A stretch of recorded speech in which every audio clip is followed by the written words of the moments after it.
The views, thoughts, and opinions on this podcast belong only to the hosts and the guests.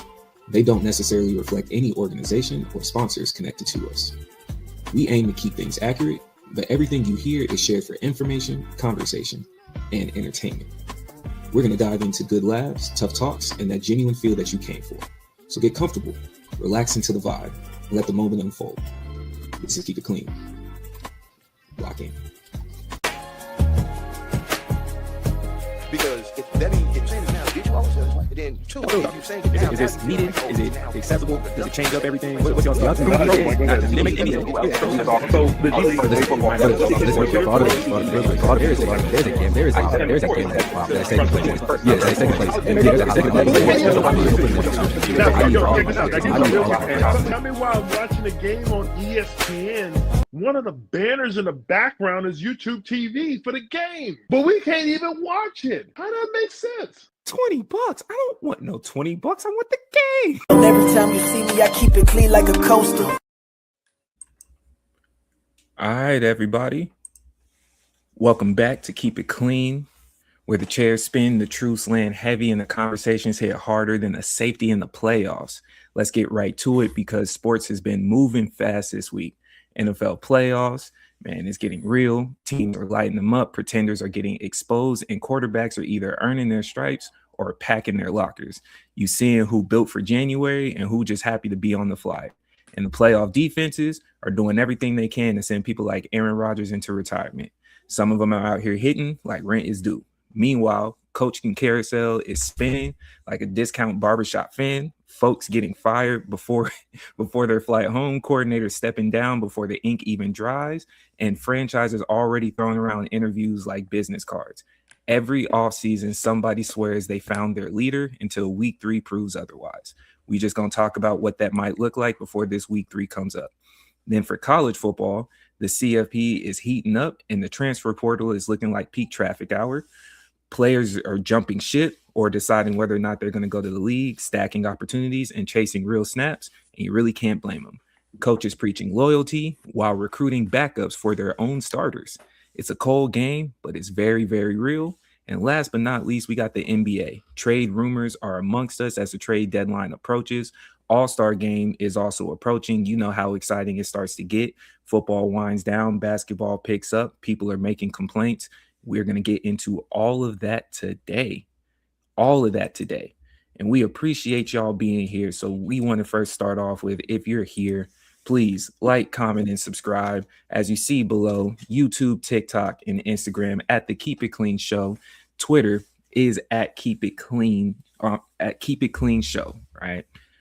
We're happy to have y'all. If you have anything, if you're watching this, feel free to throw in a question. If you aren't watching us live, just add in a question and we're going to make sure to get to you, but we appreciate you. This is Bucket Hat Ray. We're in here. And we got the brother Abe, Mr. Go Blue. How are you? I'm doing good, man. This is my first time seeing your caption underneath your name right now. All water, no AI. So I'm All curious water. to see the show today. But yeah, I'm good to be here, man. Yes, sir. All water, no AI, man. They out here building plants on everything, bro. Everything, man. And I'm not gonna lie to you, bro. So really quick side story before we get into it, man. So I did this interview, right? And they set it up, they reach out, and everything, at least the impression I was getting, it was supposed to be like a person to person, just virtual. Bro, the whole thing was in AI, like moderator, and it was so precise. It responded to everything I said. It was only 15 minutes, and I felt genuine fear. Fear. Like I'm talking about, I'm trying to intentionally give answers that would make a person think.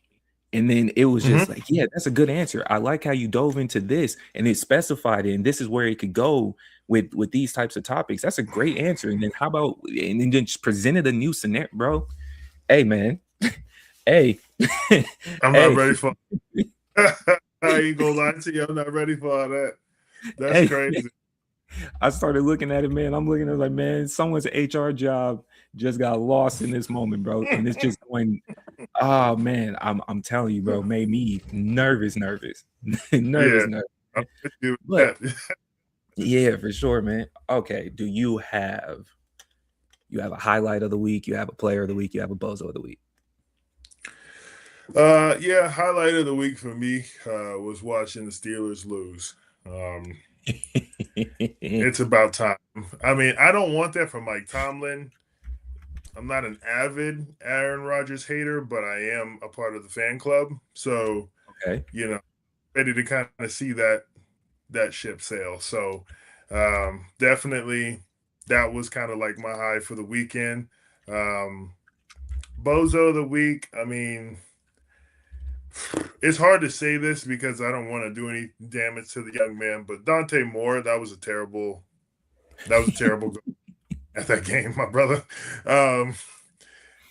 It just plain and simple, it wasn't his best game. Obviously, he's still an NFL quarterback. The fact that he decided to come back to school shows that he really wants to improve, and he also hates to play for the Jets that much.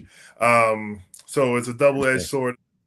I understand on both sides. So, yeah, I mean, you're not going to be the number one pick. Mendoza is. I think everybody has that kind of concrete at this point.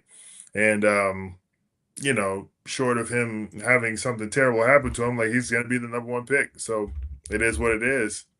And, yeah, I think that kind of covers my week. Okay. I will start off with my highlight.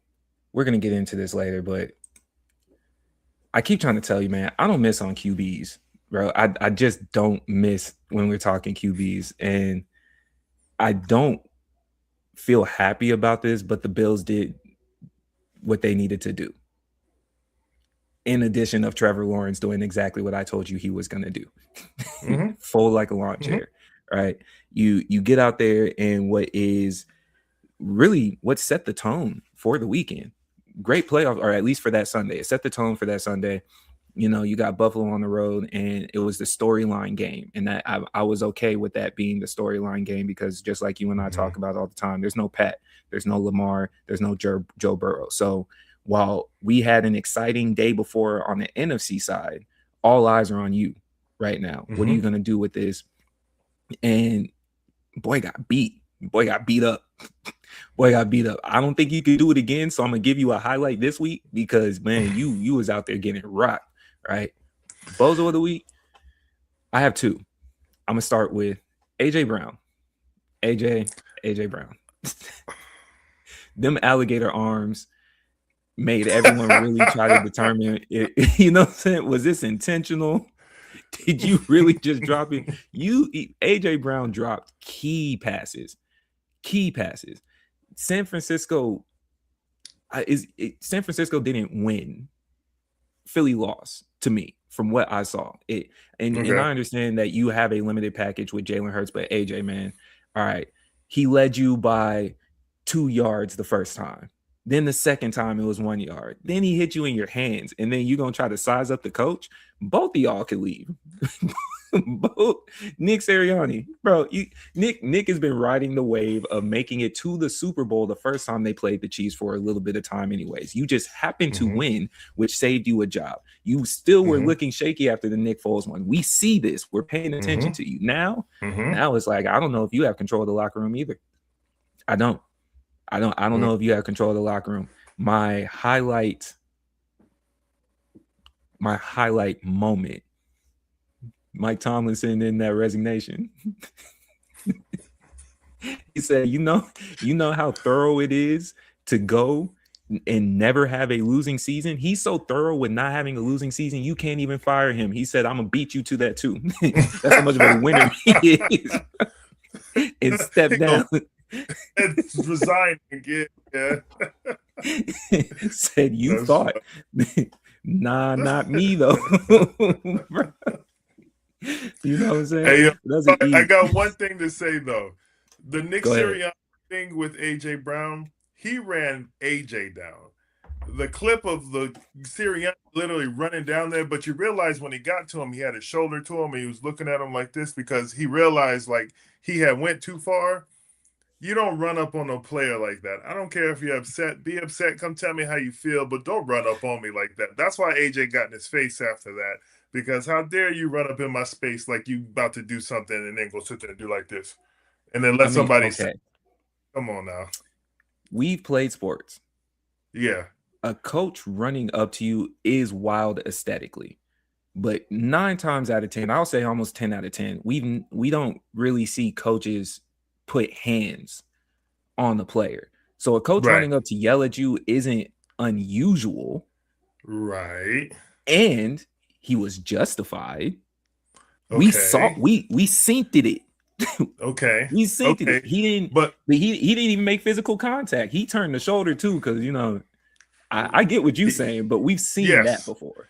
See, what the difference is, we talking about like when we was kids growing up, coming up in it, being in college, that type of thing. That's different. As a grown man running up on me like that with the beef and the atmosphere that we're already in, yeah, you can't do that. I'm sorry. Okay. They were in Philly though, right? Right. If they got into it, knowing how the Philly fans are, you think they help Nick or they help AJ in that moment? They're gonna help Nick because they already sick of AJ, so they gonna help Nick. You saw the interview after the game where he was like, "I need AJ Brown to pack his bags right now. I love the guy, but I need him gone." And then the offensive coordinator, "I need him flipping burgers at McDonald's by the end of this week." Like that was like a child and how he feels. So I can only imagine how the rest of the fan base feels. So yeah, that's a tough one. Okay. We're going to come back to that, man. We're going to come back to that. We're going to start off with the easier topic, bro. Let's get to them college football playoffs. I will just go ahead and put it out there. The Nike run is over. The Nike run of championship games is over. We will have officially a new brand champion, and it is going to be Adidas. In a surprising turn of events. I would have predicted Under Armour getting there before Adidas did, as long as they kept trying to boost up Notre Dame. But here we are. Here we are with 2 Adidas schools. We got Miami, we got Indiana, but let's break down the games first. Which one you want to touch on? Let's do the one that was actually interesting. Let's do Ole Miss and Miami. Okay, break it down. What you see? So for me, watching the game, I mean, this is what you want to see in the college football playoffs. I think everybody got their money's worth on this one. We talked about this before last week. Miami's defense is stout. They also played a high-powered offense with Lacey, with Chamberlain. Like most of those guys, they know what to do in order to get the ball down the field. It wasn't easy on either side of the ball, and I think with it still being a hard-fought game, having the score be up in the 20-30s is like great because you're still seeing a bunch of scores at the same time. So yes, it gave you everything that you wanted, plus also being a hard-fought game. Ole Miss losing at the end there, that was hard to watch because I was actually cheering for them, especially after everything that was going with Lane Kiffin and all that. I was kind of hoping that they would get it over, but watching them lose in that last play and then the turmoil of them like bringing on the stuff, bringing it back, like it just, to me, it just felt like a bad case of just the Mondays. If you've ever had one, you know what that feels like, and they did everything right and something still went wrong.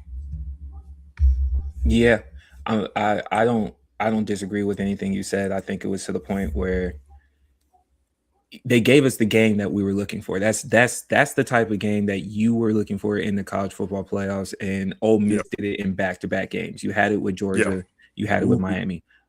Ole Miss gave us the 2 best football games of this entire college football playoffs. Agreed. All together. Defense, offense, you had both. They were averaging, just like we talked about going into the game, they were averaging a little above 30 almost every game. Anyways, they showed you. It's so tough to see a team produce like that and go out the way that they did, because it shouldn't come down to the last call, but that's one of the most blatant defensive pass interferences. I'm talking about hands on him from the moment he entered the end zone all the way to the 7 yards deep where he got tackled. And it's like, bro, you gotta call that. You gotta call that, man. And it was set up. It was set up in the way is like, man, if they win that game, I know we're talking about Indiana on the other side, but that is a lot of momentum. That's a lot of momentum. However, on the flip side, I do got to give credit where credit is due. Carson Beck came in the clutch. He did. He came in the clutch. Like he had his defense do a lot that game. We can be honest there. But Carson finishing the drive the way that he did is like, man, and that was tough too when you watch the play, especially when you have just a little bit of football sense, and it's like, of all the times that you don't have a spy in the way he just casually walked in, because it's not like he was just running on everybody. So I understand why you don't have a linebacker spy in that moment. A running play would get the pull of a lot of people, and it was just like a scramble, bro. It's like it just happens, bro. Yeah. it just happens. But Miami set themselves up with a home game for the college football playoff championship. They set themselves up with a home game. And if you're Carson Beck, after winning that game, you left Georgia, you've won at Georgia, you leave after whatever the turmoil is. People are talking about how all this other drama has surrounded you, but you now get to finish and possibly, is it possibly a revenge tour? Is it a redemption tour? Is this upping his stock? Because where do you have him if he was to declare for the NFL right now? Is he first round? Yeah, probably so. You sure? You think so? Okay. I'd say probably so, just because he has the size ability. I mean, he's older, so you kind of like that. He's got the size. He's got a nice arm. He's definitely made a bounce back since his injury. Like, if you're looking at him, you've seen he's played with some high-level competition. If he goes and wins the national championship, which I doubt they will, but he's in the championship game, he plays a decent game, you can tell yourself, if you get to somebody like, I don't know if you take him on your first pick, but you got a chance of taking him in the first round, second round, you probably need to before the price, goes up and he's gone. Fair. That's fair. I watched Michael Penix get drafted in the first round, even with the franchise that had a QB, so anything is possible. This is a great example of what anything can happen in the NFL draft. So yes, that's a great example. I don't believe he definitely wasn't top 2 or 3 QBs. I do believe Moore. I believe Mendoza were easily ahead of him. I think if there was a time to go in on the other side, I'm surprised that Chambliss is going back to Mississippi, because I thought he did enough to at least earn himself at least a second. I thought he got denied. No, I thought he got approved. I thought he got denied. Google's. Oh, we got to check. We got to fact check, folks. Give us a second here. Listen, give me that Chambliss. What? Because from your side, from what you've seen, did they say why? They basically said it's his 6th year and they weren't allowing it. Had it been his 5th, they said yes, but the 6th year, no. So right here, I got one that says, "What can Chambliss do for the Senior Bowl NFL draft while waiting on appeal?" So they're appealing the decision. Because insufficient medical documentation. Right. So they denied it straight up. Okay. So to your point, he's trying to come back. He wants to play one more year. He sees that last year of trying to run it back with Ole Miss, because the whole team's talking about coming back. Lacey, all of them. So they're trying to recreate what they've done this year, but the NCAA ultimately said no to start off and denied it because of the medical history, and now he may not get a chance to play. Okay. Well, then that would still put him. I would still take him above Beck, right? I don't know. Okay. Him and Beck start having a conversation together. Right. So they wouldn't be in top 2. Yeah. Well, they now might move up because Moore is choosing to go back to school.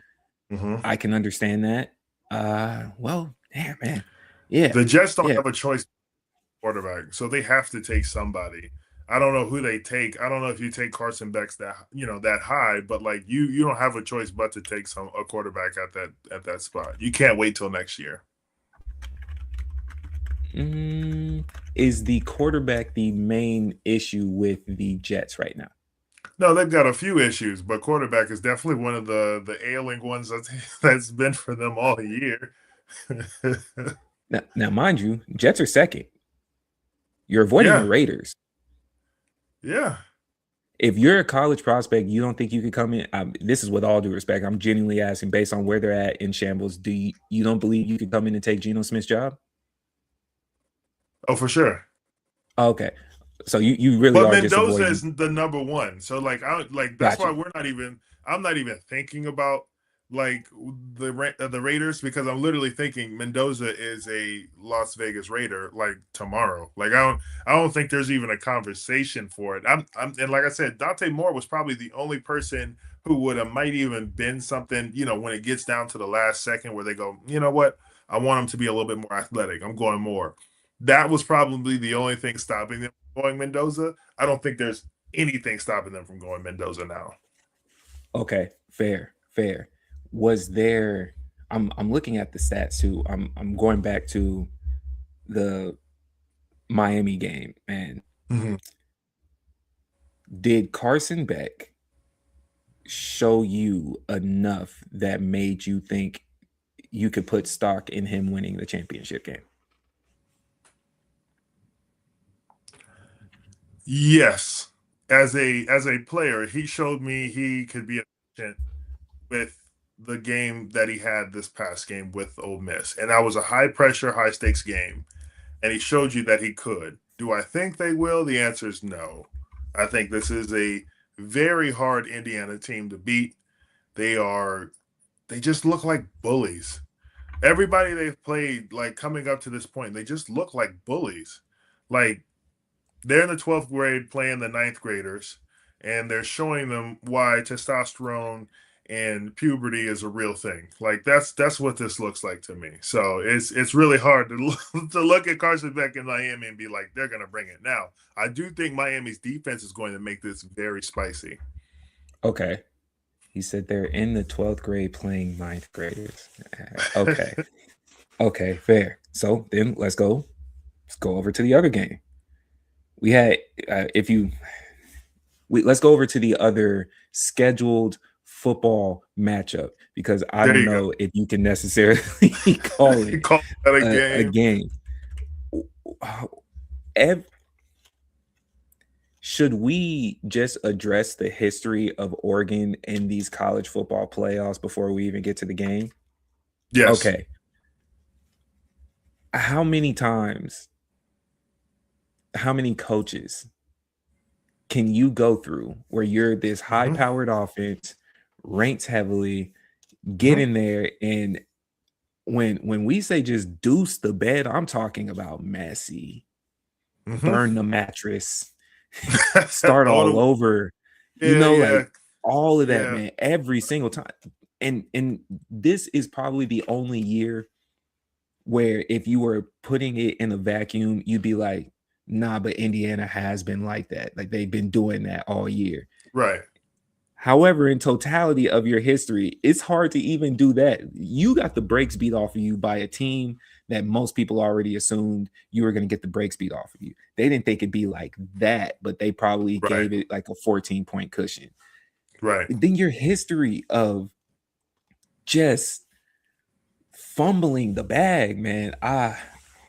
Was it just not their year? Is it an Oregon historical thing for you when you watch the game? Is Indiana just that cold that you could have thrown anybody in there and and you would have got more or less the same result? Like what was it for you? I mean, you've heard it all over social medias and the platforms and everything. They're comparing this season to like the LSU Joe Burrow days for Indiana. And for me, it's like when you see this team, it's unfortunate you have to play them. And you go through those stretches where like you have a really solid team. Like I hate to bring this up just to spite people anyway, but the Sacramento Kings had a really good team from the year 2000 to 2004. But you guess what? He's shooting strays. He's shooting strays. There was a team called the Los Angeles Lakers, and there was nothing to get past them. Took them to 7 games, all that other stuff. There was just nothing you could do because you just had to go through LA. Now, obviously, Indiana is not some dynasty that's been around for years and all that, but like this is a team where they look ready. And so I don't think it had anything to do with Oregon's capability because they showed that they could do what they could do to get there. but they just unfortunately had to play a team that to me looked 1,000% more ready. Okay. Oregon's starting to look like Brian Kelly and the Buffalo Bills in the 90s. Wow. Because how many times can you get to the promised land and then get just only a temporary visit at best? Like you got a guest pass. You don't even get the main Wi-Fi. You got the free guest login. The little spotty. You got to sign the waiver just to get on there. Yeah. I'm fully confident at this point that every time they get there, Oregon already has 5 or 6 printed versions of them with their Nike championship tees, and somewhere somebody is collecting. Someone got a secret collector stash of what if shirts, all the colors, the colors. You would have thought they were Jamaican with as much green and yellow and black that they would have had throughout. Hey, and the jerseys was clean too. Clean. Oh man. Clean, man, bro. Oh man. Last week, I mean, the Nike gear that would have came off of this would have been ridiculous. Yeah.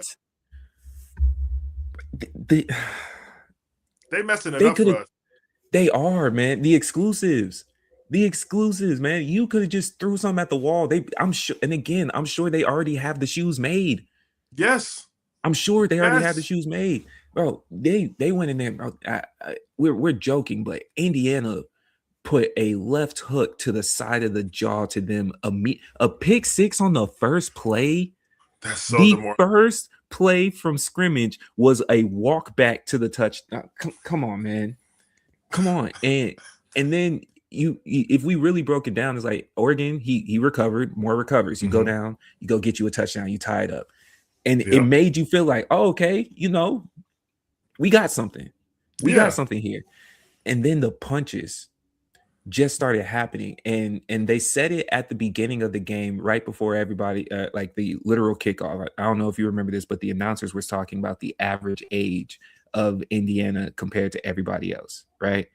And so the average age on that team is 23 years old. They're technically older than, I forgot what the NFL team was, but I think it was either the Giants or somebody else. The Indiana team on average is 23 years old. Nobody is a teenager playing on that team. These are grown men. These are grown men. They might already have jobs. They might already have wives. They might already have kids. These are grad schools. These are bills will start as soon as this season is over. There is no league. Men, right? You know how we've been laughing all year at the 37 and up league that's been floating around with all that. This is the team that them 37 and ups think they are, right? This is them still in their time, bro. Man, right. They're playing boys. Like you don't have the experience, and it's interesting to watch because it's not like Indiana was a top tier college football team that we were talking about. They truly came out of nowhere. The coach got started last year. We saw it in the bowl game, but this is one of those teams too. You might see a foundation. This is just me speaking. I don't have too much facts behind it currently in the moment. I'm gonna do more research, but to me, this is what the example will be to set the foundation of a team countering the NIL portal, right? Like if you just are okay with coming to school, get your education, you lock in, and we won't do you wrong. You're a part of a family, and it's like you don't got people bouncing in and out. These are all 2, maybe 3-star recruits at best. At best. So it's a bunch of hard workers, and you are showing that you can win with that. Money's always going to be there for sure. But if you know you're not going to the league and you can get you a little bit here and there, that booster club's going to start boosting. They're going to get more attention off of this. I'm sure Adidas has something. Adidas already had the commercial taking shots at Nike. You saw it. You know, both of us saw it. Like it was just like, oh, you know what I'm saying? Like I'm not saying my middle finger was at the TV, but in my mind, it was in the director's face as he was shooting it. I traveled back in time and tried to rob him, This this is one of those is like, yeah, y'all do all that, Yeah. right? And I think it's perfect timing too. The SEC had a horrendous postseason. What a They year. had a horrendous postseason. Ole Miss was their shining light, which is crazy considering that the shining light of Ole Miss was Lane Kiffin. Like the yeah, you know what I'm saying? The luster of the SEC was summed up by Lane Kiffin this year, and then they fell apart, right? The Big Ten, other than Indiana, you still are trying to remember who Indiana is. You like this doesn't look. They just happen to be in the Big Ten. It doesn't look right. It doesn't look right. Right? We're not talking about Michigan. We're not talking about Ohio State. We're not talking about Penn State. We're not talking about Indiana's there and it's like, oh yeah, y'all are in the Big Ten. The Indiana looks like a high class Mountain West team. They look like they should be middle of the pack ACC. The whole squad don't look. You get where New Mexico State University. Like this is what this looks like. Yeah. So with that being said, I got a clear 21-point game in this championship. Bro. I got a mean 21-point game. Bro. Man. I'm not even, you know what's funny? I'm not even mad at that take. It sucks to have to think that might be our Monday night. Like, we're sitting here getting all excited for it, like, but this might be our actual Monday night. Like, yeah, that does suck. I don't know what Carson Beck's going to get hit about 2 or 3 times the way Moore was getting hit back there. Moore looked rattled.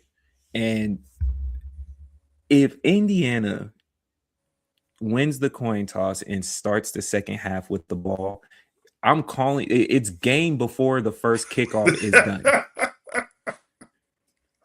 Because the opportunity for them to create a 2-touchdown lead is too insurmountable right now based on what I'm seeing.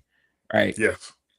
It might be a group text call of, hey man, yeah, bro, it's crazy. My Monday night just freed up in the middle of the first quarter when they're you see that? Is my TV tripping? Does that say 28-3? Oh, okay, cool. You know, do you have anything different? You see a possible fight? Can Miami keep it close?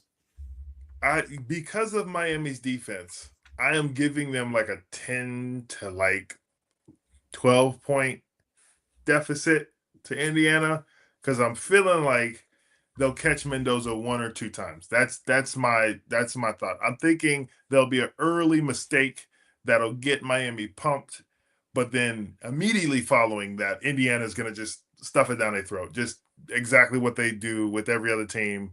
Just come back and go, hang on a second. Because Indiana's not a team you can make a lot of mistakes on, and they don't make a lot of mistakes. So I'm thinking that Miami being at home, they might get some love. This might rattle them a little bit. You know what I mean? And so like something might happen early on, but then they're going to come back and they're going to be the team that we've seen them be all year. And then it'll be like exciting at first, but then it'll just slowly just, go downhill. The part of even having to rely on Indiana to make a mistake, which is crazy. Mendoza hasn't utilized mistakes since he was probably in his 4th grade spelling bee. That's the last. That's what it looks like now, man. Like what did he finish the game with? What was his passing stats against? It was very, very good. I could tell you that. I don't remember what it was, but let me look up the game real quick. It was something crazy. It was nearly 17-20 for 177, and that doesn't sound like much, but then you consider the fact he threw 5 touchdowns. And they ran for a few. What are we doing here? These passes were on the money, and it's easier too because these receivers, I should highlight that. I was watching Indiana's receivers create separation in ways that is like, these guys they don't look fast. They just look like great route runners. You had a team full of Lad McConkeys, a whole bunch of Hunter Renfros. Like you just had Wes Welkers everywhere, just inside. Little chop step pull. Man. You're talking about a team. You just said it out loud though. He threw for 5 touchdowns. Now, if we all are doing our football math, right? 5 times 7 is 35. The final score was 56-3. I'm sorry, 56-22. Like they still scored after that. Homie was running it in like it was no problem. So like we're talking about how do you score 5 touchdowns in the air, but that wasn't the final score. You are again, consolation prize. Thanks for showing up, Oregon. You didn't do anything worth talking about. Like we are solely focusing on Indiana at this point. So there you go. Oh gosh, man. I'm sorry, Carson. I would love a situation. I'll end it here. I'll love a situation to where Miami makes us apologize, because that will tell me it will be one hell of a game. That's right. I would love. I want to see a good game, regardless of how I feel, how you feel. We want to see a good game. So if that comes down to the last-minute field goal and Indiana kicks it in, hey, I'll be happy about it. But the tape says otherwise. Ooh, yeah. Well, let's go to the next level tape, man. NFL talk, bro. We got here. We had us a good first round.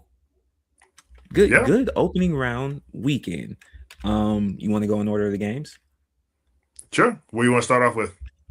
What was the first game? The Carolina Panthers, who was only here because of shout out to the Falcons, and the LA Rams, who were in that position because they lost to the Falcons, and they opened the NFC for us, right? Right. What were your thoughts on the game? I mean, the fact that they only won by 3 points. I mean, Carolina almost made this a spicy game. I mean, they made it a spicy game by being in it. It showed that the Rams made mistakes toward the end to let Carolina be in the game, but that's not an excuse. You're supposed to handle business. You finish your food at the plate. So for me, it was a good game. It was probably one of the better playoff games that we've seen this week. And that's all we're really asking for at this point. My team ain't in it. Your team ain't in it. So now we're just avid fans.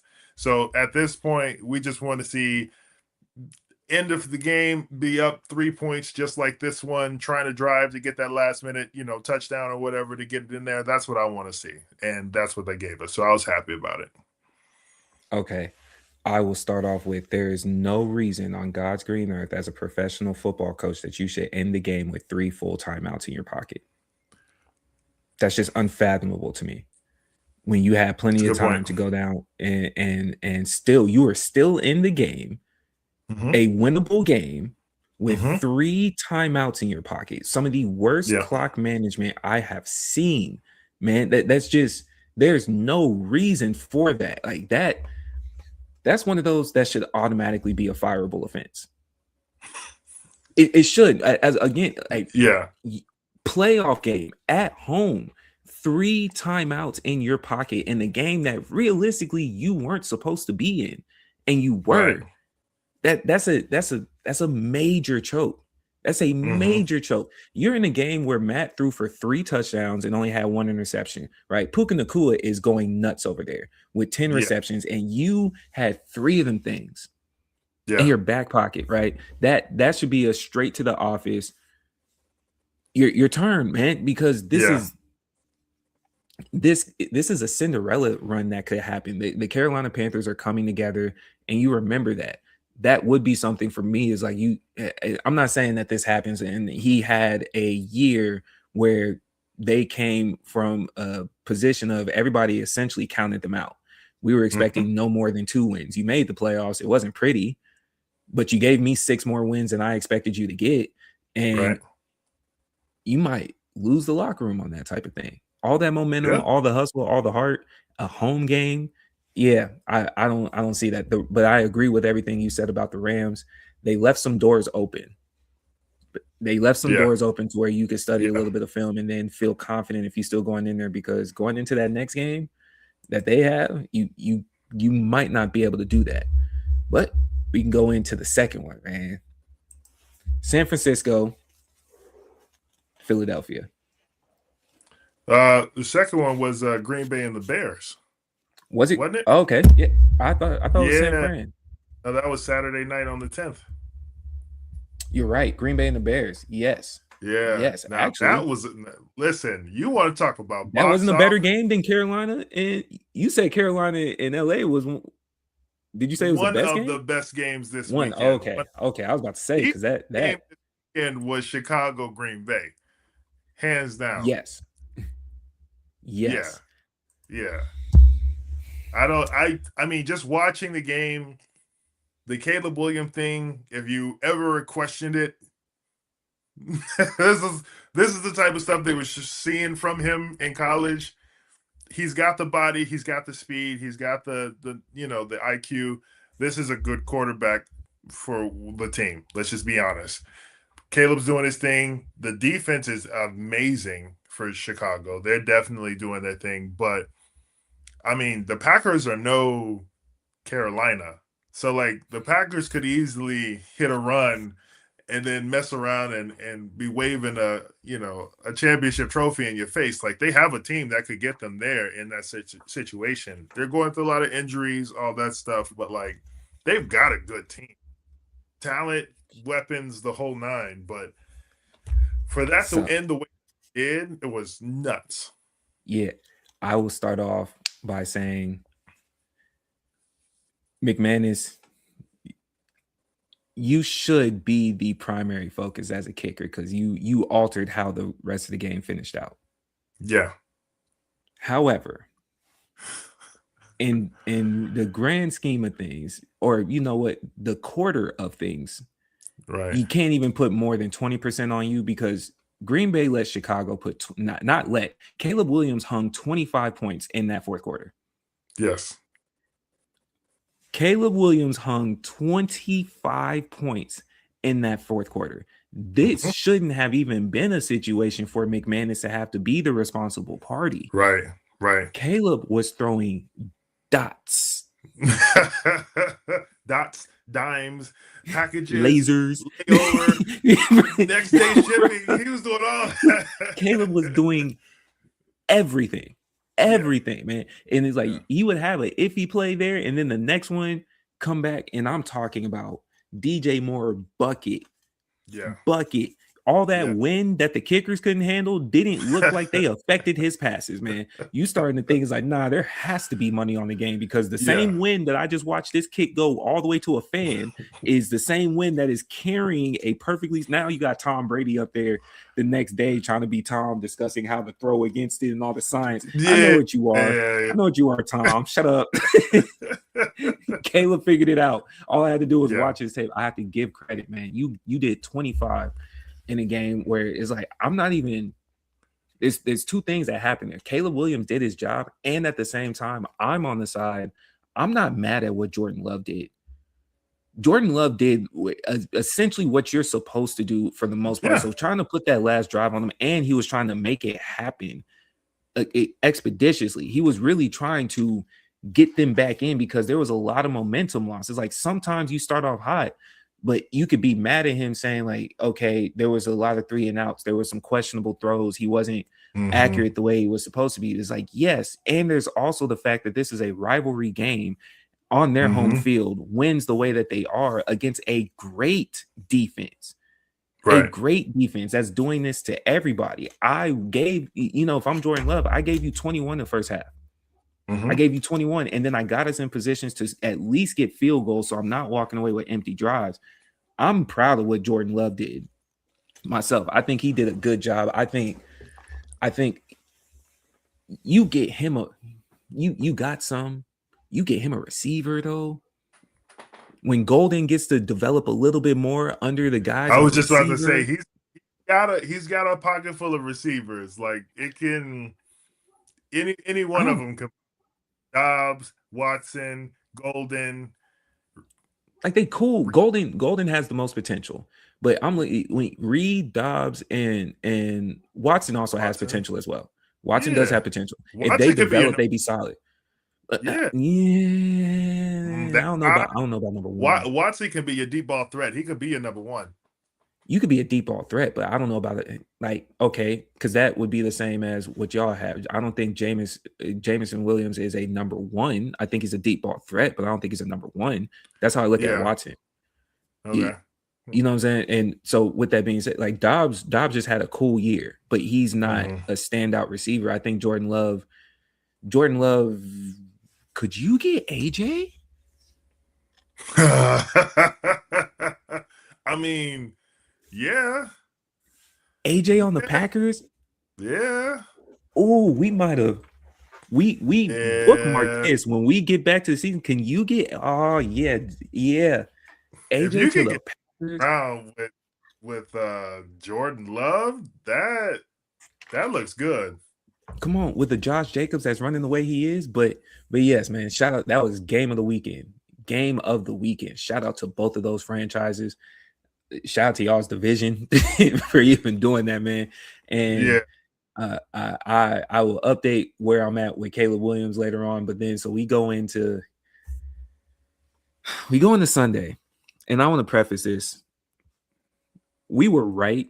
We were right so much that I started my Sunday with a tad bit of depression because of how right I knew we were. Yes, we were getting playoff football, but you and I sat here last week and talked about how essentially the AFC is all defense. There is nothing.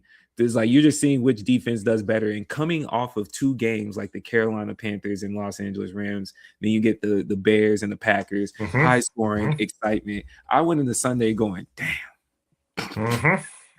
It's gonna be a bunch of field goals and punts out here, by the end of today. I'm gonna mess around and know I'm gonna know all the kickers' names by the end of today, man. And it wasn't completely that, but we could get into the first game. Jacksonville, Buffalo. You said Josh Allen had to show up. I said Trevor Lawrence isn't about that. Were we both right? Yep. I think this is one of those me and you can high five because we both called it. You know what I'm saying? Up top, bro. You feel me? Yeah. Up top right there, bro. It's one of those where, like, obviously Josh won this game for Buffalo. Like, we can call that what it is. Josh single-handedly won this game for Buffalo. Trevor Lawrence single-handedly ruined the game for Jacksonville. So, with your quarterback calls, you've been pretty good. I'm gonna give you that. I'm gonna get back to you on the Herbert one because we had that conversation last week. We did. He definitely did exactly what I said he was gonna do. But as far as this game goes, it's exactly how we called it, and there's nothing even to discuss around that. The crazy part about it was like, if you were just watching, you would have thought that if the score disappeared, you would have thought that Jacksonville was up the whole game. Yep. The Bills' method of scoring was very ugly, but other than the very initial field goal, all the points across each quarter was the same. Both teams scored 7 in the second, both teams scored 3 in the third, both teams scored 14 in the fourth.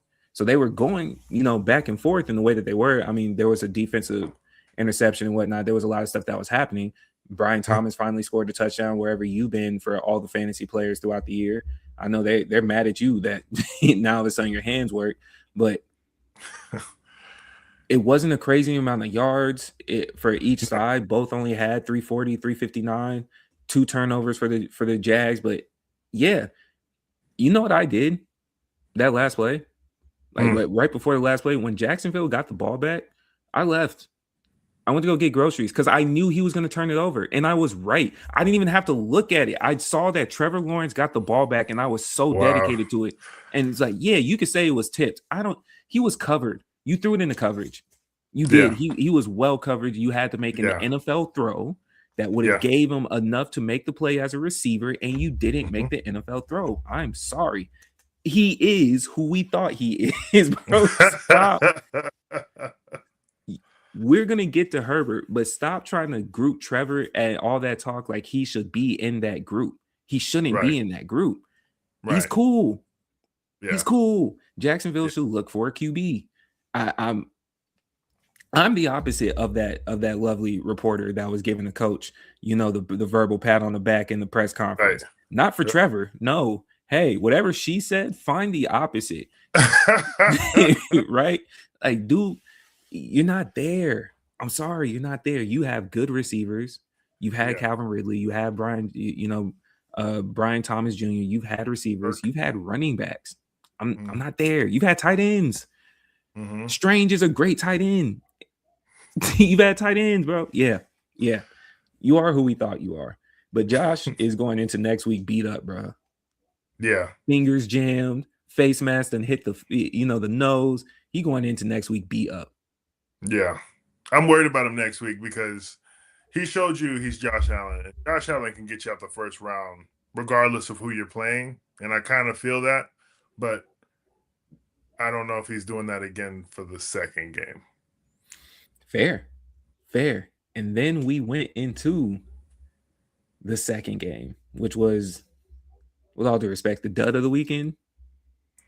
New England versus the Chargers. I don't even know if you can call it a dud. That was boring. Yeah. 16-3. I think here's what happened here. Only one touchdown, which came in the fourth quarter. And if I remember that correctly, that touchdown it won the game, but it just it just made it to where it's like, oh, okay, thank you for scoring. I sat through 4 quarters for this. I will admit that the Patriots defense is crazy. I thought I thought Justin Herbert could do more, but I also am aware of the fact that we did say the AFC is the strong conference. I stand by that. The Chargers did have the best offense out of everybody on that, because as you can see with the Patriots weren't doing much more, right? It was looking shaky. You were this close to not even being able to make that take. You were like right here. Not even. It was a boring game, but that's not a bad thing in the way of, quite honestly, that's what the AFC is going to look like. That's just what the AFC is going to look like. It's all defense over there, right? And I don't know. Do you have much more on that game? I don't got too much. I was just gonna say the only reason why I can even make that statement is because they had 3 points. You didn't you didn't help your team get into the end zone at all. Yeah. And for me, that's like, okay, I've been seeing the Herbert talk. I understand he's better than the average quarterback, but we just haven't seen him in these moments, where you have your moment talking about Sam Darnold, how he's choked in these moments and all that. Not to say that he's choked, but I haven't seen these moments from Herbert. So I don't really buy that stock whenever it comes with him, because I just haven't seen it. I think he's in a great situation, but I just haven't seen that next jump or getting over the hump. You know what I mean? Yeah. I'm not even really it is a genuine reason, but it's not a full pass for me, because the offensive line is questionable for him and has been questionable because he's constantly on the run. You also played a great defense in New England too. And I don't want to take that away, because you do have some talented pieces around you and y'all are figuring it out. But I can understand the aspect of people not having him in that group. Right. So if you were to separate him, it would be those 4 still, to me, him, and then you can drop off and start getting to your Trevors and whatever the case may be. Like he would still be second tier on the outside looking in at best. Right.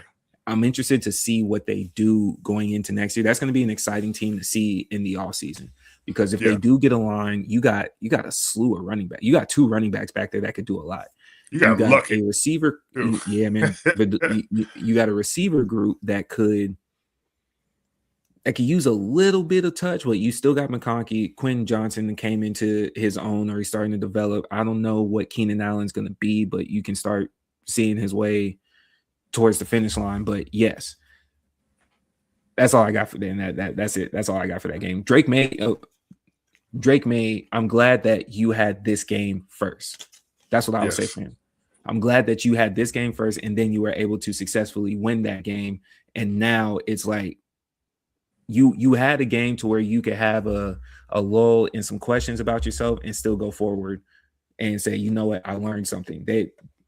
They might have edged a couple things for me going over on that side of the playoffs. Oh, go ahead. No, I was just gonna say he got the same treatment as CJ Stroud, which we're about to get it. But yeah, yes. Go ahead. And that then takes us into what would have been a bigger dud if it wasn't for how a defense that was so cold that they score. Because you can't score on offense. We'll do it over here too. Don't worry about it. Because CJ, my good brothers in God's grace. I'm wearing this Texans jersey today, right? Shout out to Andre Johnson. Tag still on, bro. I've never worn it. I left the tag on. You know why I left the tag on? I'm gonna give you a quick story, bro. This is during my earlier years of still football watching. This, as you could tell by who is on this jersey, right? This isn't new. This was a jersey back from before Nike even got the contract. This is one of them times our dads. And it's like one of them times he feeling nice, you getting ready for Christmas, whoopie whoop, and he's like, man, what team do you like? Yeah. Y'all know who I am. Do you think I ever but no, right? So cool. I'm only looking at this from hindsight. But in that moment, he gives the gifts. Now, mind you, I know for the last couple of years, you got me a Falcons jersey that I had to turn into a Vic jersey. I didn't mix those words up. You got me a Falcons jersey that I had to turn into a Vicks jersey, right? Before I got to earn a Vicks jersey. But somewhere in the middle, Pops got me this Andre Johnson jersey. He was a Texans fan, and he was still trying to convert me, right? Okay. You feel? Yeah, and this was the only Texas team he would support. So there was a reason why you didn't get the Vic one. I got you. Yeah. You know, so I'm shocked at the fact that it's Nike. Knowing him, this is the same man that saw a pair of And1 shoes gifted to him and then asked my brother and I, who is Andy? With the serious face. The serious of serious face. Like, who is Andy? You feel me? So yeah, still got the tags on. This is legitimately probably the first time I've ever put it on, and because of the way that you played CJ Stroud, it's probably the only time I get to wear it. I'm wearing it in despite of you. CJ tried to give that game away, bro. CJ got some bills to pay. So somebody's owed some serious money because CJ got some bills to pay, man.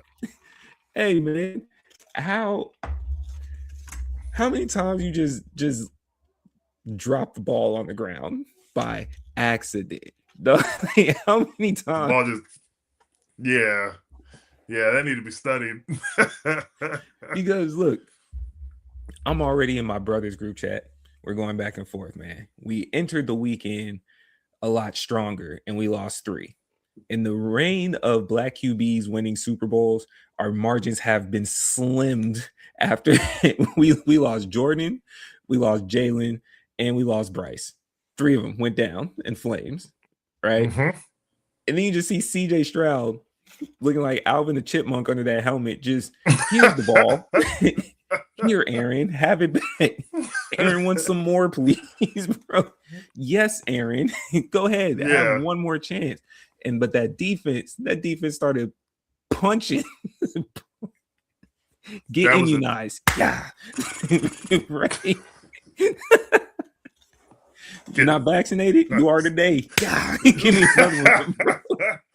Yo. Best defense in the league? It has to be. That was one of those, like we talked about with New England. Very fortunate that Drake May had the game that he did because the defense that he has allowed him to.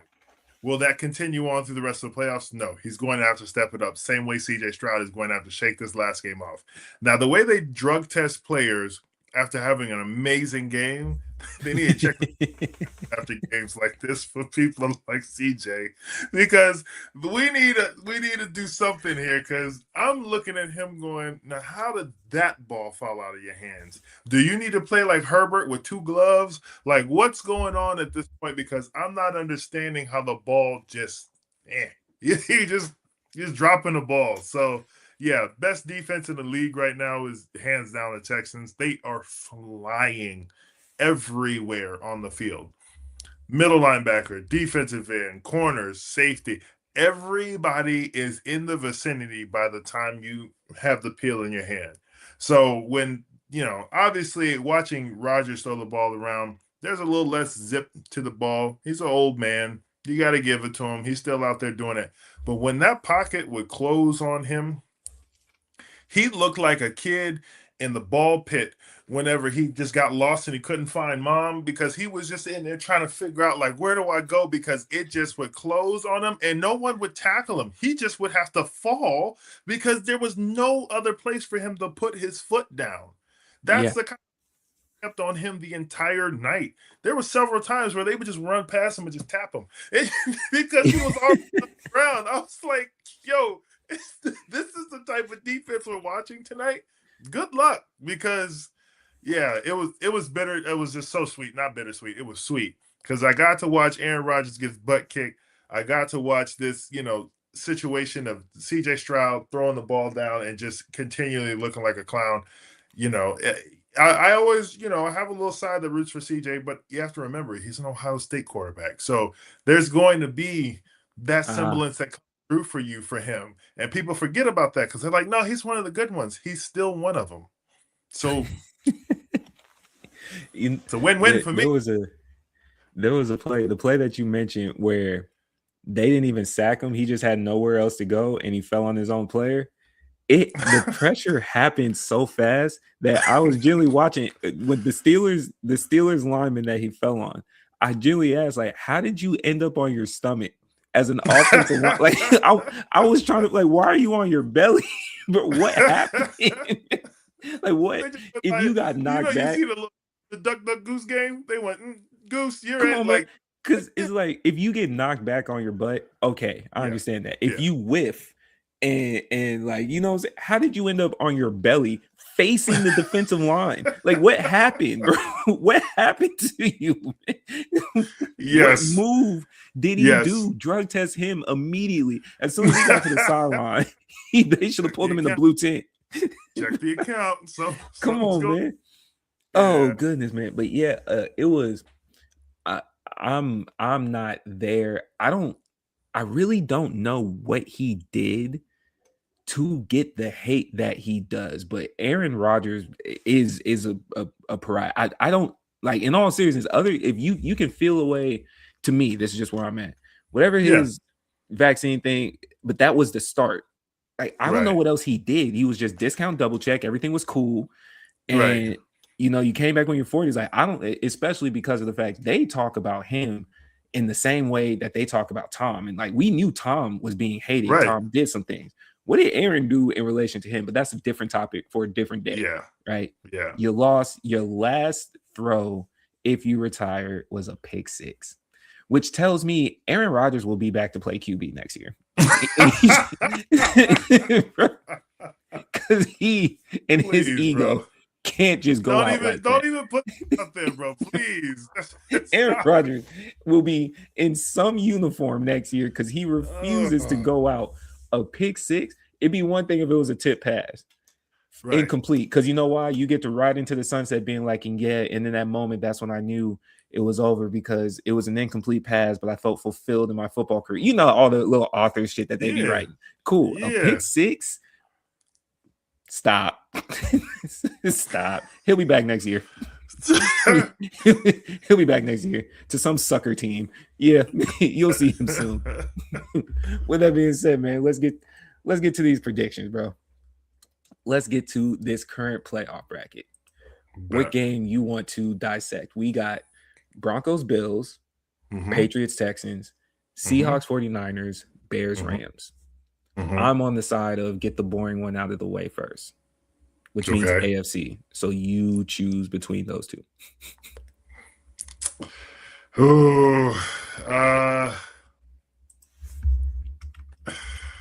If you have your predictions, throw them out there.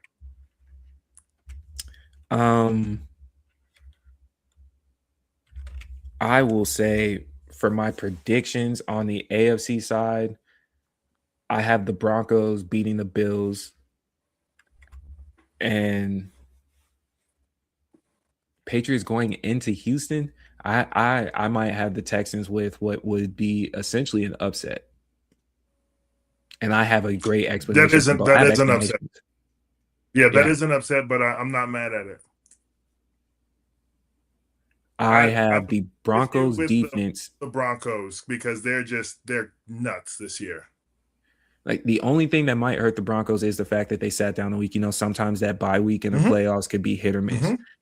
You would love to say coming off of a week of not doing anything, the best defense in the league is what they're, more or less rated.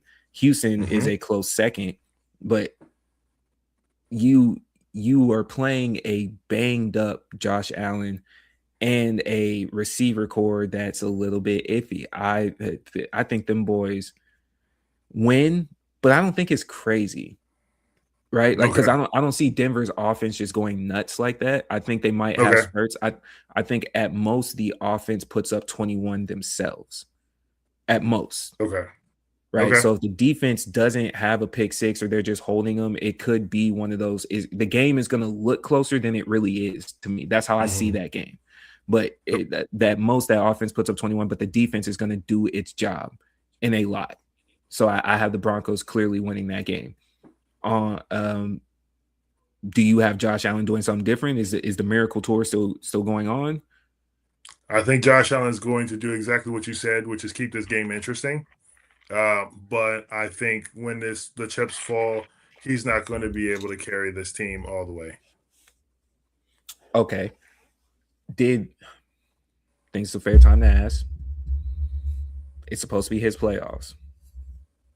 Does he get a pass now if he loses? Absolutely not. Okay. Your arch nemesis you don't get a pass. To the media that we know usually defends him, did winning the first game give him enough of a pass?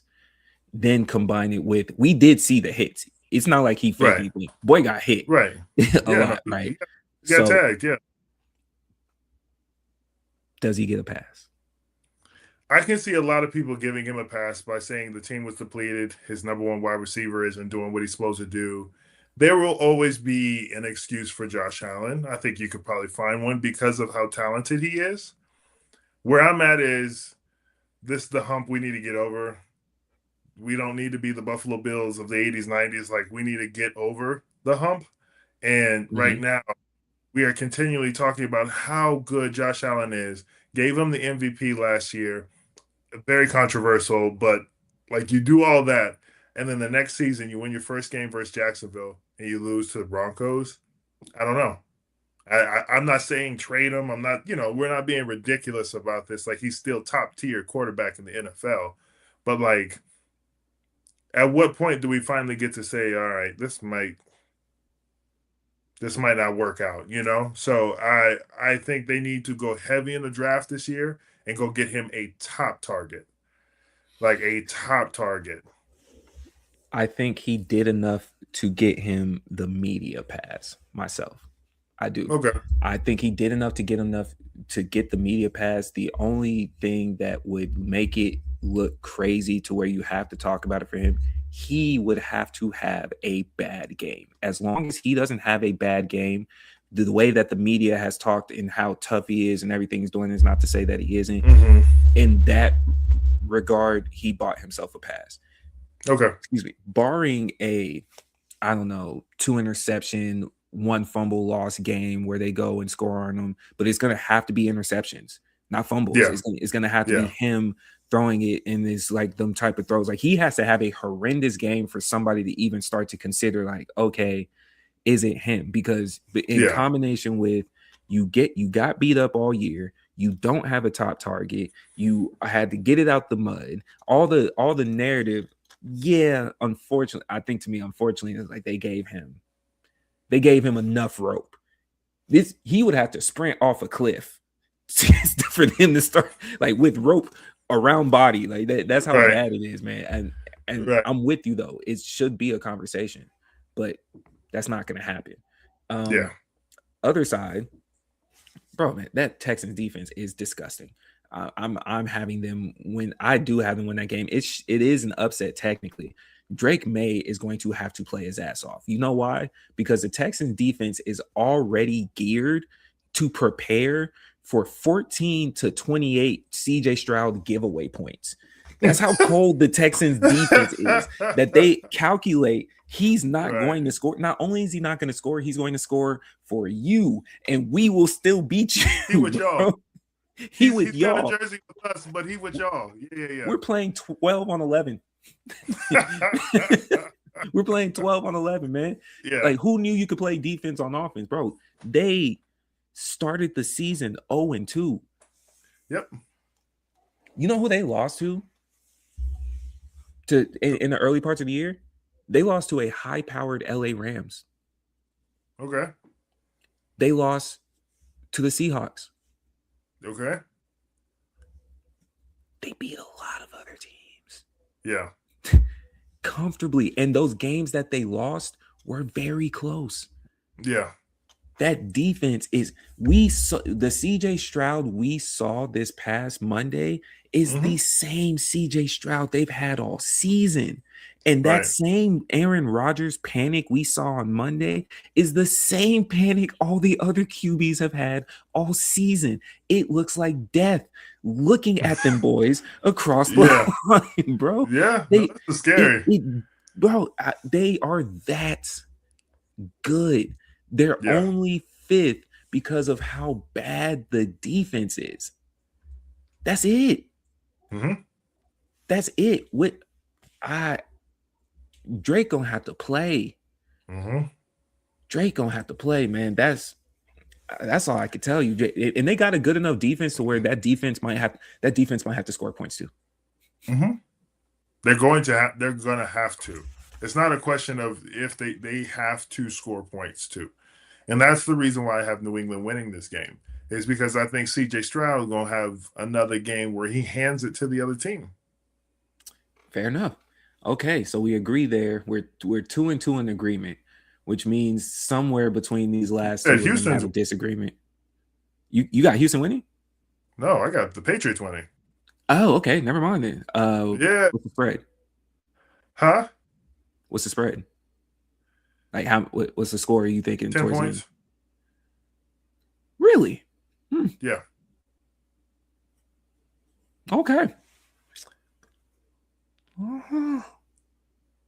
Okay. 10 points. I'm banking on CJ playing for the New England Patriots. 10 points though? That's a pick six waiting to happen. I'm trying to think of what game they even had a 10-point spread like that. Like I said, they lost to the Rams. The Patriots got their number on this one. The Patriots offense better than the Rams, the Bucks, the Seahawks. They lost, and the only other team they lost to was the Broncos. This is the Texans team. Is the Patriots offense better than the teams that they lost to? Is the Patriots CJ Stroud is that bad in this situation to where he helps the team win by that much?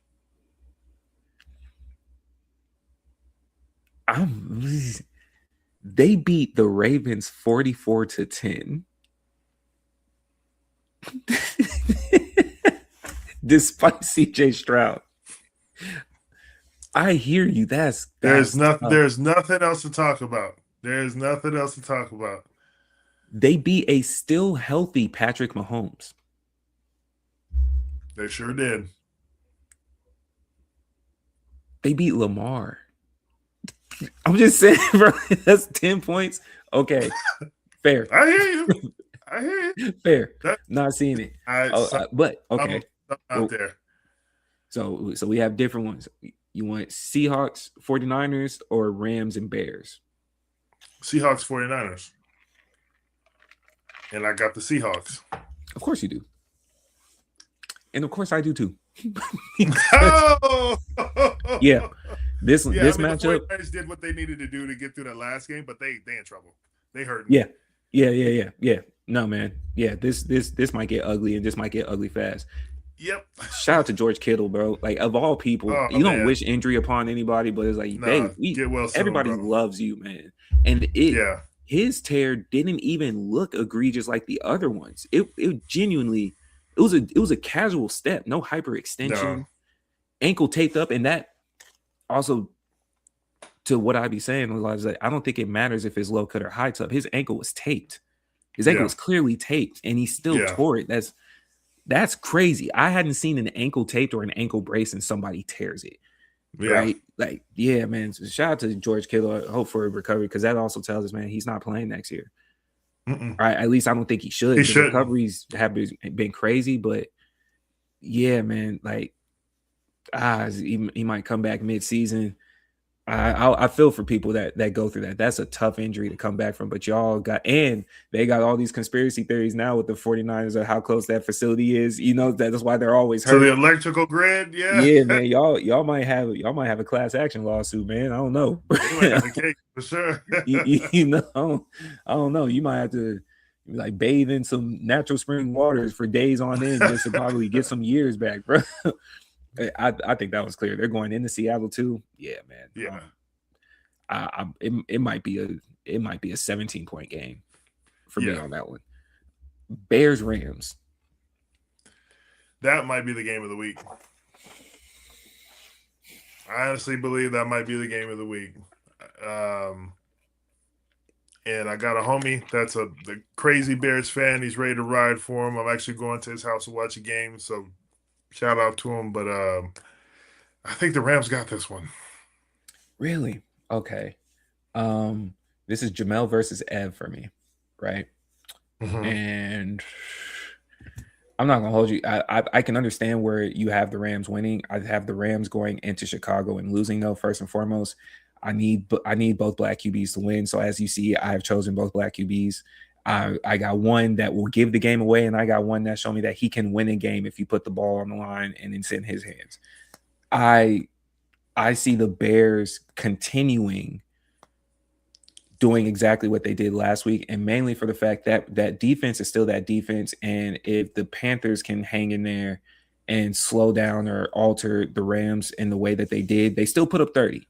But that Bears defense is significantly better than the Panthers. That Bears defense is going to make Puka Nacua work for it. And as long as they maintain and possibly hold the Rams to somewhere within the 20s, that allows Caleb Williams to go and do what he has to do. There's a lot of pressure that's not on Caleb, which kind of makes his game more fun to watch. That defense is good enough to where you get to go out there and then just pop up and you know what I'm saying, play. So I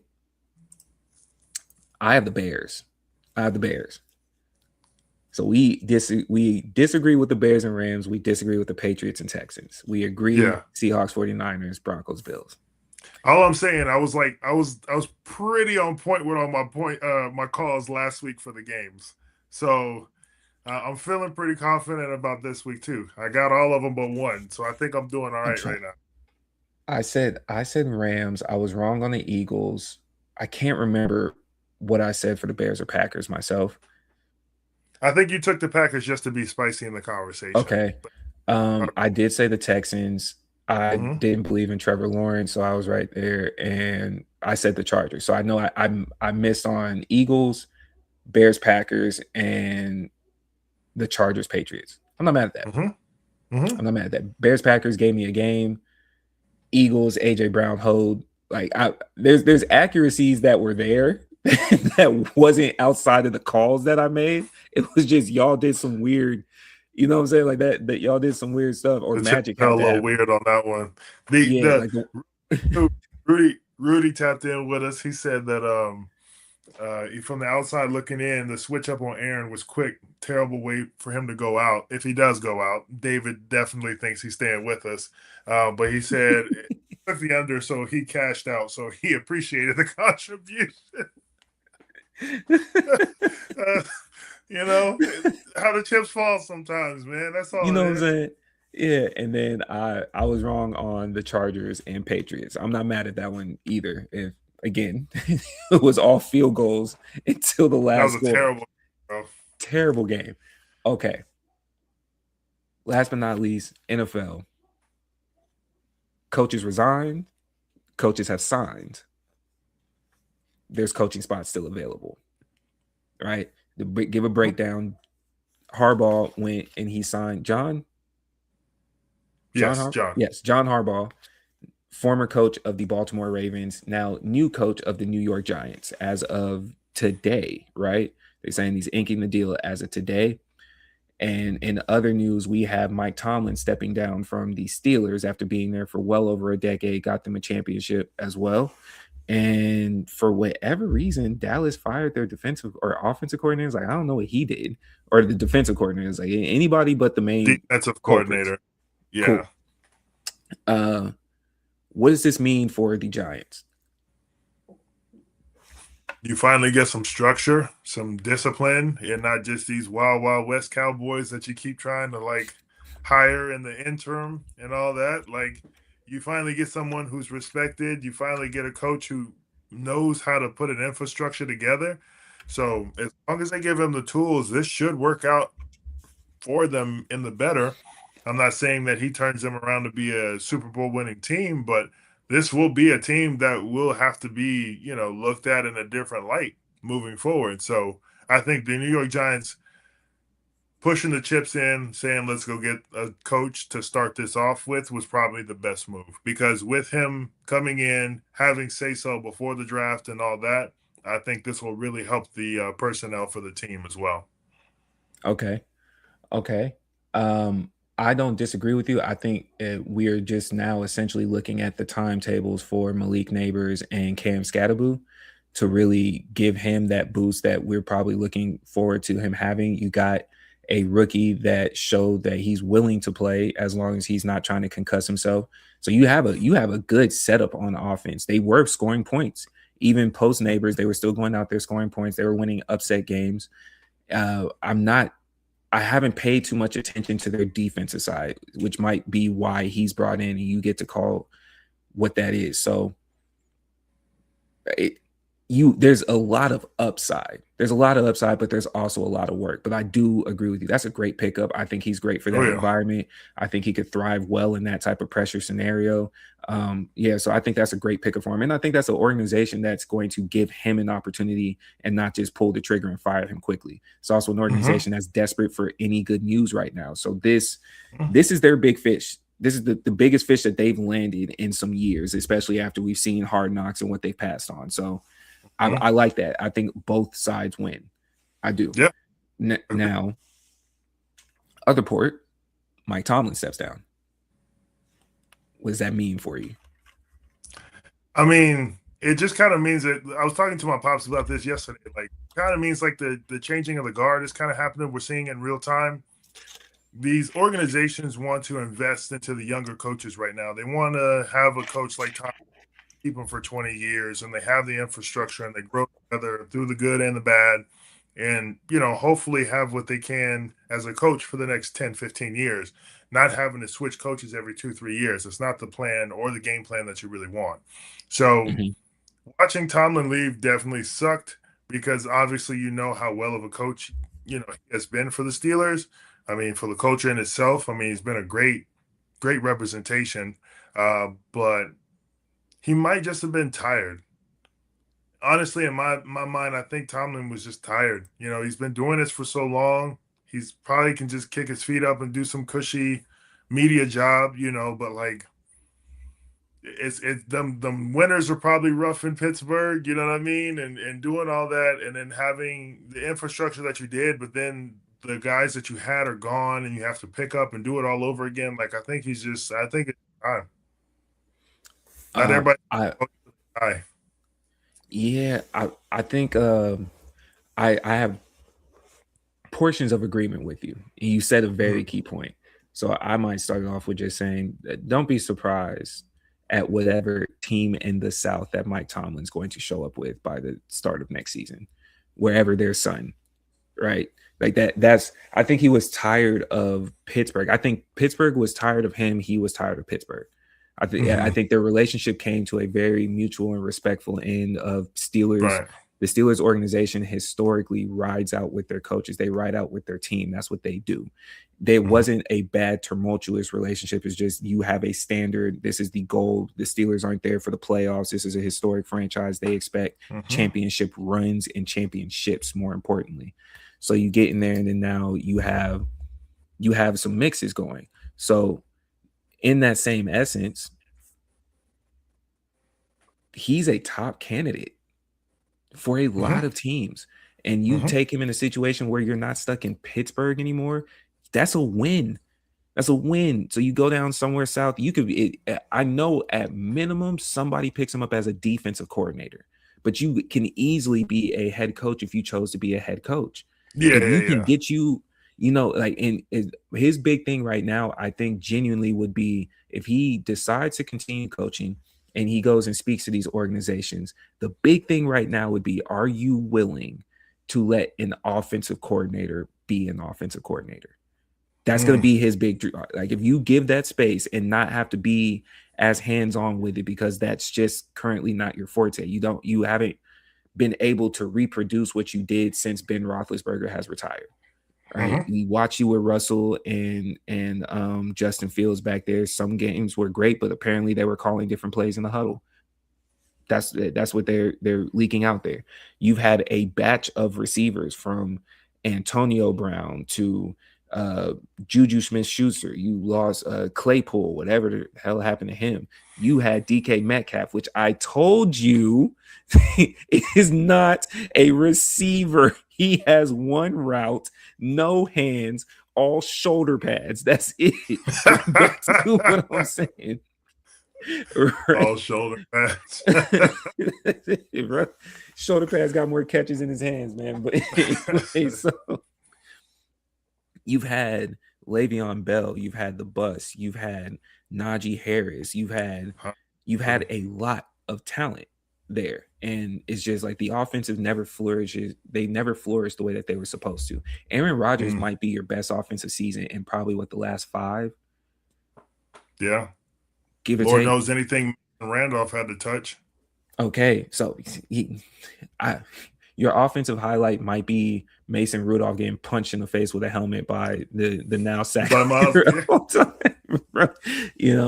So I do see him down south. I think a wild pairing in my Atlanta dream would be him as the head coach and McDaniel as the offensive coordinator, and they just do what they do. But hey, it's probably not going to happen. But I do expect him to be down south. I think he's tired of Pittsburgh. That's what that is. I think they came to a mutual, and he's tired of Pittsburgh. Get out of there. Yeah, I bet him and his wife probably tired of the cold. Kids probably graduated by now. Like they're not going to college at University of Pitt.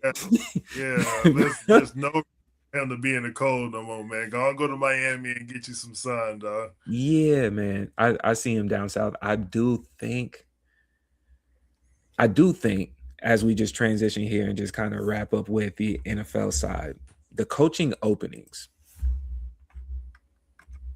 Who goes where and who needs what? And I'm gonna start this really quick with I think Tampa Bay might fire their coach. That's not too crazy. Okay. It's just been mediocre since they've won the Super Bowl with Tom, and he wasn't even the head coach at the time.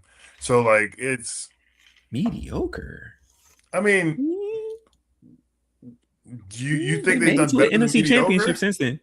They made it to an NFC championship since then. I'm looking at the overall. I'm not looking at the one season. I'm looking at the overall. And I think overall, when you look at it, you go, it hasn't been good enough.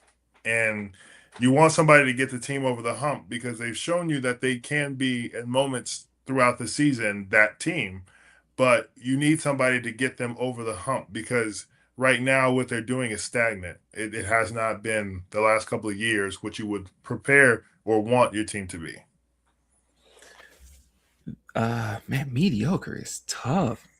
I might be stuck on that because if you have an NFC championship, you've only missed the playoffs once. You have a Super Bowl that Tom and them won in 2020. So in 5 years, that's not bad. You were the team you were the scary team in 2 of those playoffs because you overperformed. Right. You cleared out the Eagles one year. This is the first year, and this has been injuries everywhere.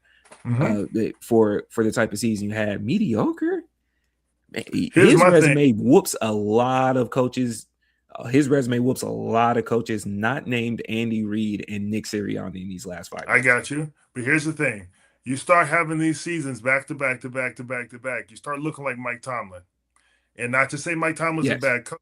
Obviously, he's a good coach. But I'm saying in this situation, in this scenario, do you continually ride this same wave where you might be or you could be or there's a potential, and you know you have a small window with certain players, Mike Evans, all these other guys. Do you make the push now or do you try to ride this out? My take on it, you kick them out. You find a way to make the push now, because I'd rather fight that battle than continually just hold my breath to see if something is going to happen. Okay. So if we make it easy for ourselves, we'll just say right now, it looks like I'm going to go by landing spots before we get to the coach. Okay. It looks like the best landing spots from the research that I did at number 1, Baltimore. Pittsburgh, number 2. A lot of people have Cleveland up there, and I think this is going off of you have now with Stefanski, you can only go up. They feel there's enough with Shador. And then you have a great defense. So that's 3. Falcons at 4, Miami at 5. Is Arizona in there? Arizona would be right after for 6. Okay. And then if to round it out, if we're just being special, because they need a coach, I think that's the only reason why they'd be in this ranking. Tennessee at 7, and then same thing with the Raiders at 8. You just need a coach. So technically you're in the rankings, but you're not listed as the best case scenario. But the Raiders present a nice opportunity if you're an offensive coordinator, if you can go get Mendoza. So I think that one might be higher up on some like offensive coordinators list, just to see like if they can take control of that one. But that offensive line, it don't matter who you have back there. Right, but I'm saying you draft Mendoza, then use the rest of your draft to get an offensive line. Like, they draft Mendoza. He gonna get a text from Ashton Junty talking about go back to school. It's too late. Go back to school. Yeah. Okay. Yeah. So out of those 5, do you disagree? Baltimore, Pittsburgh, Cleveland, AFC North, Atlanta, Miami. I don't. I actually agree with the order exactly. I think Atlanta and the Miami job might just flop just because you want to be in the sun a little bit more in Miami. But as far as like the potential, what the teams can do, I'm okay with that, because Atlanta showed that they can actually be a competitive team, especially towards the latter part of the season. Miami just looks like a dumpster fire, but like you're in Miami, so is it really that bad? I'm not sure. But yeah, definitely Baltimore is the best job. You have Lamar Jackson as your quarterback. You get to come into a system like that. That is the best, easiest opportunity to take, because, not to say he's easy to coach. That is a well-oiled machine that you're kind of going into. Okay, so then I'm going to throw out 4 coaches. 2 of them are going to be offensive coordinators that are being recruited currently as we speak. Harbaugh just signed, so you still have Mike McDaniel. Flores. Defensive coordinator, but Flores needs to be in there. Okay. Mike Flores. Kevin Stefanski. Ben Johnson. And Cliff Kingsbury's name has been thrown in there a lot. Fine. Both of the Rams defensive coordinators have been thrown in there a lot. Wow. Right? But I'm going to stick with Ben Johnson, Kevin Stefanski, Mike McDaniel, Flores, and then, we'll go with those 4. If I'm being honest with you, bro, I think Baltimore's I'll got add Tomlin just because. I'll add Tomlin. Okay. I mean, well, then you go get Tomlin. But, like, if we're looking at the teams and, like, the coaches that we've heard about, because we're not even sure Tomlin wants to coach right now, I would lean more towards a Ben Johnson because I like what I've seen with him if I'm Baltimore. If I had to make a pick outside of Ben Johnson, I would go Brian Flores because I've seen him show me what I need on the defensive side because he's defensive minded, a defensive coordinator for that. You make him make Baltimore's defense like the way that we really know them to be and where they can be, and you just let an offensive coordinator have fun with Lamar on the other side, I think that's more dangerous than going to get an offensive mind to go help Lamar. Okay. So Flores is off the market. You have Pittsburgh. You know what? And before we go there, let me go with I might have myself McDaniel going there. Still being the same to Baltimore, still being the same defensive mind, right? Okay. So I'm with you on the same train of thought, but I have McDaniel going there because I know Cleveland's been trying to talk to him, but they were talking to him before Harbaugh got fired. Right. So if I was going to weigh the two, you coming, not only would you be going into a defensive situation that's better for you than what you were dealing with in Miami, you also then get to incorporate what you learned from being around, like that Miami culture in that offense. And you might be able to incorporate that, and Lamar provides the best opportunity for that. So I might see McDaniel going there. I'm not. So you got Flores off the table. I have McDaniel off the table. If we go over to Pittsburgh, how you calling it? Pittsburgh's number 2. See, the way I see with Mike McDaniel, right? The way I see this, I want him as the Detroit Lions offensive coordinator. That's just me. But if we're talking about the coach available, you want Mike McDaniels. Now, is he going to handle anything Pittsburgh? I have no idea. That's a tough. You kind of want like a hard-nosed dude in there. Like Mike Tomlin was in there before with the success that he had. I don't know if you can bring Mike's personality into that. Maybe they need to loosen up a little more. I don't know, but like he's the best. He's the next best option. So I'd have to go McDaniel. Okay, cool. Since I already used McDaniel, I'm not gonna lie to you. I might go Ben. I think they're able to convince him to go there. And you're used to Detroit's defense. You have Shador on offense, and I mean, first order of business is just getting rid of Jerry Jeudy, and it's up from there. It's up from there. Okay, McDaniel, Ben Johnson's off the table for me. Cool. Okay. I'm gonna go ahead and skip one. That tells me Stefanski, because obviously Cleveland's next, is more than likely going to end up in Atlanta. It's either that or Miami. So you end up in Atlanta.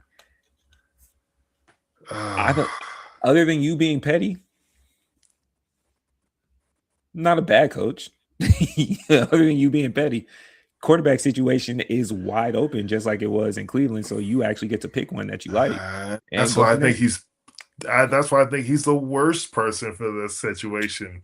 We just went through this. No good pickings. You don't want to do this again in Atlanta, bro. Y'all actually got a chance to make something pop over there. I don't. I'd hate. I'm just telling you now. I'd hate to see it for you. I know you're trying to be a fan and show your support, and that you got them throughout thick and thin, and I appreciate that from you. But being your brother, I'm going to tell you, I'd hate that for you. I'd hate that. I want McDaniel, but I don't Yeah. have a better situation as a Falcons team to present that's better than Baltimore. If it wasn't for what Baltimore had, I think the Falcons would be the second best pick for any offensive coach or any defensive coach that's willing to go get an offensive coordinator. Right? That's a good combination to have because on both sides of the ball you have a lot of upside. But if McDaniel's already being scooped for the Ravens by me in this scenario, that's what you have left. Yeah. That makes sense. Who do you have going to Miami? Ben Johnson? Because that's who's left. Yeah. That's tough. I might even swap Ben Johnson and Mike McDaniel. I think you could even do a swap for those two. Because I think Ben Johnson's deserving of a head coaching job. So it's wide open for him, honestly. That's tough. Okay. That's pretty who I man. want in Miami? Cliff Kingsbury. Go have fun. We remember that one-way ticket to Thailand. Don't let it get twisted. When all that happened in Arizona, you took that one-way ticket. We ain't forgot, okay? Go on, take your butt over to Miami and just have some fun, bro. Go ahead. That one-way ticket to Thailand is heinous. Heinous activity. Well, we gonna end the episode, man. I forgot to do this as we were going through it. What are your Super Bowl picks? Do we have an update this year or this week? Got a little shaky for some of the teams that you chose. Mine has remained the same. Seahawks. Yours has remained the same is crack. See, yeah, you're right. It is shifting from week to week. It is. Seahawks has remained the same. I will give. I'm there. Seahawks. The last couple of weeks, I've been there.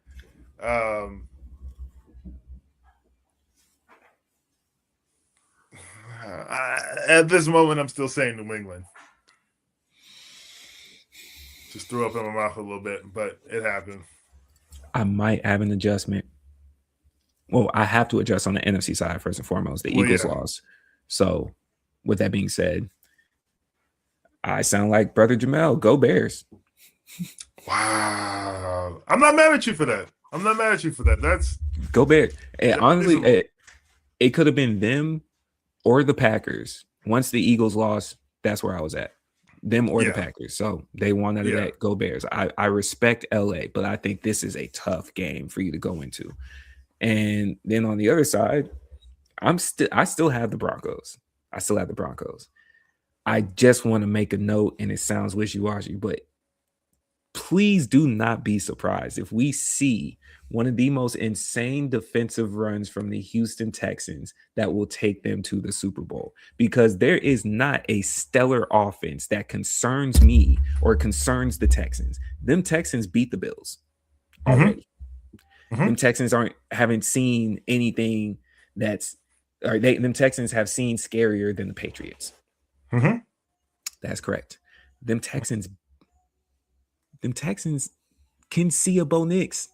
Don't be surprised if that defense, it would all literally come down to CJ Stroud. CJ Stroud, I think, knows, and we're seeing the pressure cracks pipes.